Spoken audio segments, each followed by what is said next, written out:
All right, so working with the jaw, copying and pasting teeth from one area, warping them and putting them on the other side, and then kind of erasing away, because I want the inner mouth texture, not the outer mouth texture here. Okay, how do I make those more distinct? Well, they're on their own layer. So remember what we can do to adjust layers. Because they're at that side and light's coming from that side, I want them to be a little bit brighter. So I go to Adjustments and Levels, and I'm going to brighten up their midtones. Okay.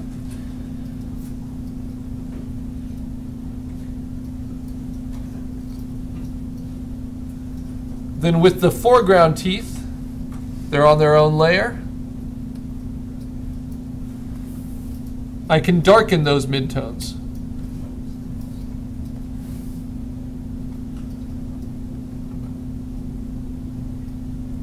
Just a tiny bit. And maybe even better than darkening their midtones, just limit the highlights, which you do with this modifier here. So it doesn't look like it's so brightly lit. Okay, the other thing is, this tooth doesn't make a lot of sense, just floating there in the middle of the mouth. So if I get rid of that one, or if I modified it, it would all work. But now this feels kind of symmetrical. So this hook is coming from here, that hook's coming from the other side of the mouth. These two are matching each other. I just need to extend that texture down. So what I can do is do a little spot fix and take this bottom hook of that claw, duplicate it, move it onto here, blend it in,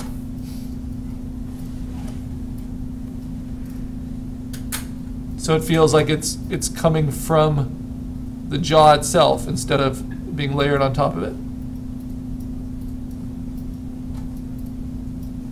Just kind of seaming things together a little bit better. Like so. And then this will be right in the middle. It's like one big tooth. And all the teeth are at the bottom. And if I want more teeth here, I might go to More Reference. So for the teeth reference, I could go to, whoop, not those. Let's see. Oh, back foot. I can go to other reference I have of claws. I think those are just too dark.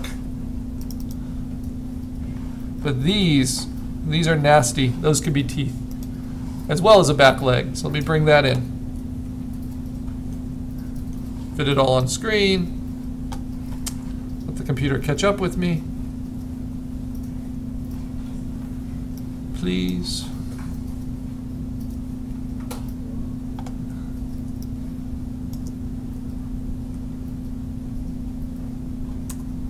It's getting there. It's working on it. It's working on it. Okay. So I can take these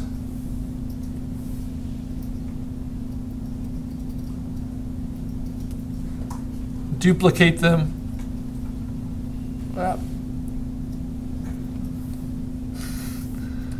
Move them over.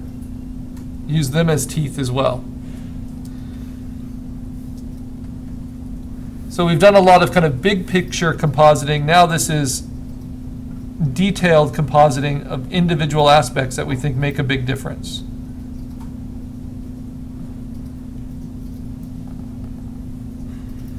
Individual teeth molded from claws, rotated and set into place. And I can have tusks.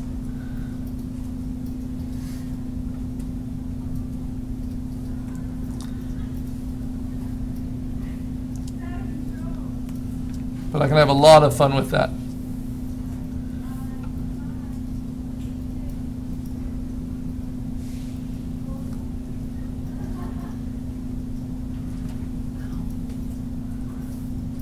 And of course, it's reinforcing everything we've been doing, giving us lots of practice. at managing different composite layers.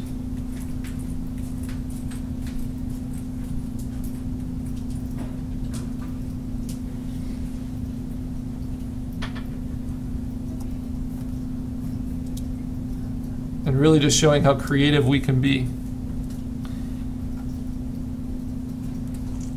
And then if I have those teeth there, you know that I need some teeth on the other side.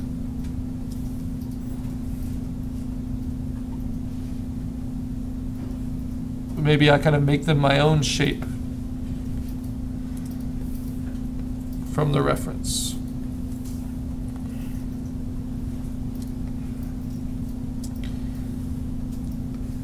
So when I think about Photoshop and why I love it so much and why it's the dominant image editing program in the world for two-dimensional images, though they're trying to do a lot more with 3D now, it's because, very simply, it's the best program for giving you control of every single pixel on the screen. And the people who use it best use that control in the most creative ways.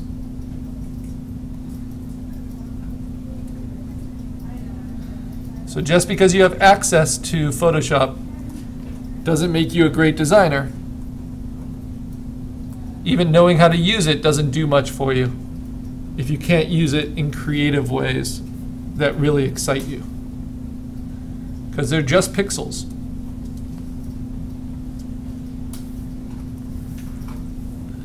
But the potential is limitless.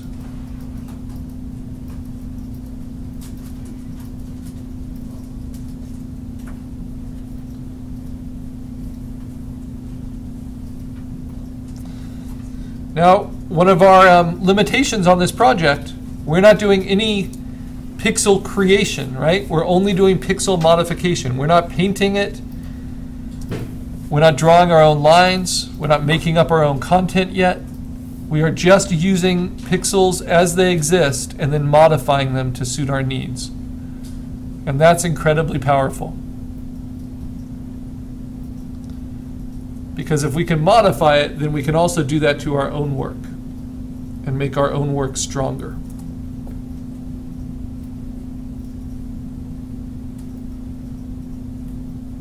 And that's the ultimate goal. I want to put that one down there, angle it a little bit, push it behind. Try to think of the symmetry of it, the angle. And then this jaw needs work, especially this tooth. That needs to be smaller. It's further away from the viewer. It shouldn't be larger than the one in front of it. So I shrink it down. And I'm going to distort it a little bit. Tweak it. So the more you can customize, the better.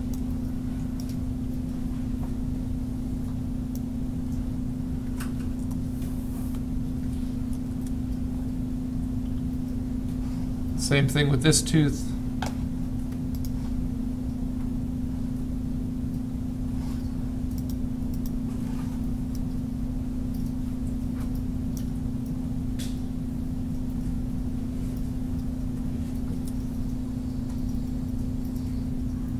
Needs to be handled a little differently.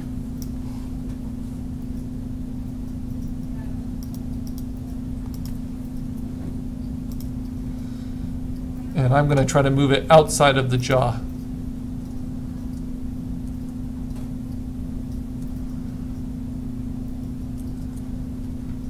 Treating it like that hook coming from the outside.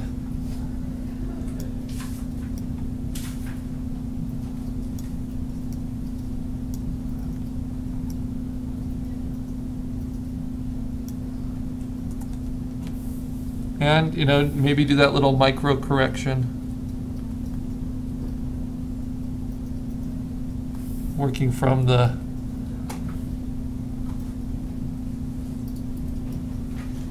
given resource here.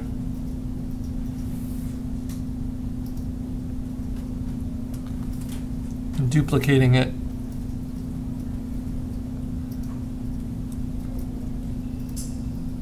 And modifying it. So this is detailing. Finding all of these aspects that kind of make sense together. Even when you're looking at them up close, before we start seaming it together.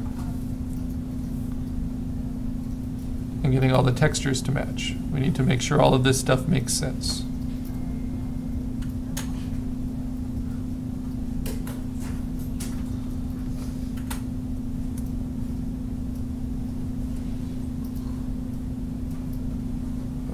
Almost there.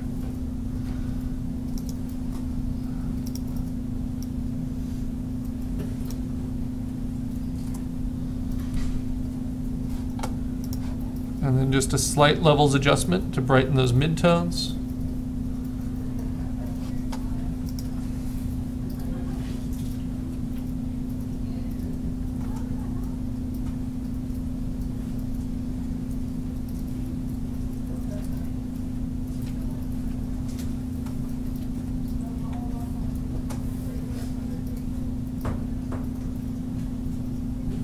And we have an outside tooth.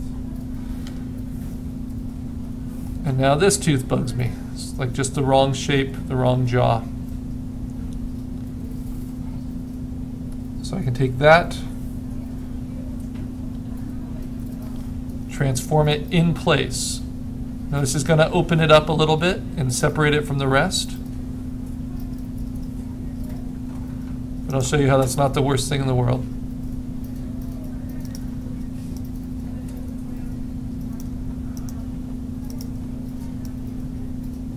Because it's all about the silhouette.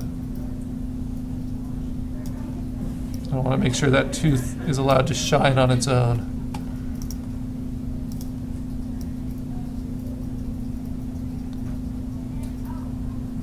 It's kind of the bottom of a beak.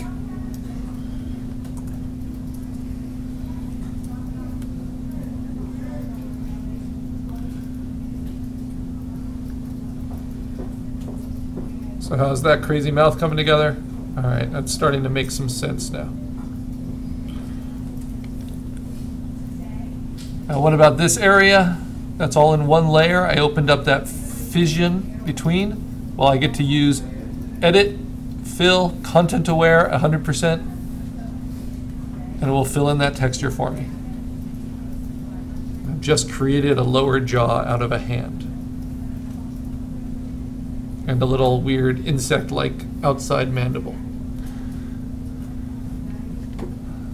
All right, what's next? Not too much. The back leg. I want to use this as the back leg. Right. I love the claws there. So let me just circle around it, do a rough selection for now. We are not going to have any shadows outside of our creatures for this assignment. It's just going to be a blank white background. Because when we put our characters in different environments, then we will put the shadows underneath them that are appropriate to the given light source. So that's going to be my back leg. I'm going to keep that pretty simple. And now I need the scorpion claws.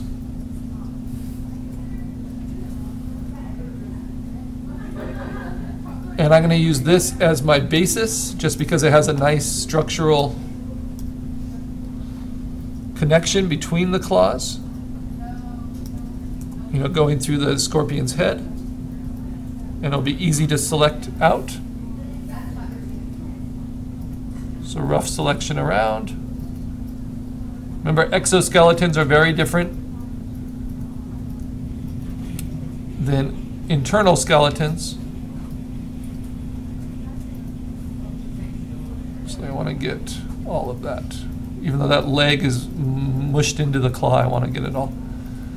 The reason they are very different is because they need to show all the joints on the outside. So that can be helpful in building structure.